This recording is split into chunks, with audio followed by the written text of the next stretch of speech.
বাংলাদেশের মা, ও আমার চট্টগ্রামের মা, তুমি মনে করছো স্বামীর ঘরে শাড়ি পরে আইছো বলে তুমি নায়র হয়ে গেছো? তুমি মনে করছো নতুন গাড়ির মধ্যে ফুলের সজ্জা লাগাইয়া ঘরে আইসা ফুলের ঘরে ঢুকছো বলে নায়র হয়ে গেছো?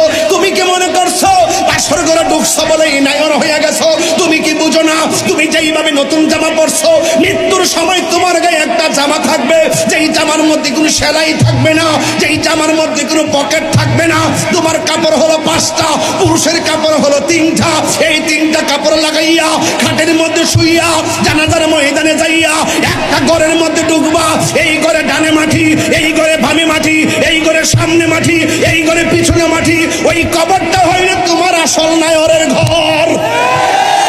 এক শ্রেণী মানুষ আছে, এরা কবরের মধ্যে বড় পেরেশানি হয়ে যাবে। এত আওয়াজ কোথায় থেকে আসতেছে, এত আওয়াজ কোথায় থেকে আসতেছে, এমন কেন গর্জন শোনা যাইতেছে? চোখগুলা থাকবে নীল বর্ণের, বড় বড় নখ বিশিষ্ট। এমন ভাবে কবরের মধ্যে ঢুকবে, ঢুকার পরে তারে সুন্দর করে বসাইব। এরপরে মানুষকে বলবে তুই বলস না তোর রবকে? সে বলবে আনা আদ্রিলা আদ্রি, আমি জানি না।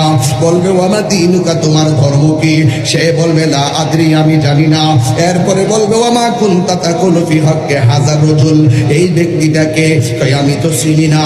ও বন্ধু, এরপরে আল্লাহর ওই ফেরেশতারা একটা রাস্তা দেখাইয়া দিবে, দেখবে ফুলের বাগান দেখা যায়। তখন 3টা প্রশ্নের ব্যর্থ মানুষটা ফুলের বাগান দেখতে আনন্দ করবে। ওই মুহূর্তে ডাক দিয়া বলবে মাশাআল্লাহ, কত সুন্দর বাগান। ফেরেশতারা বলবে না না, তুমি যদি 3টা প্রশ্নের উত্তর দিতে পারতা, ওই বাগানটা তোমার জন্য লাজেম ছিল।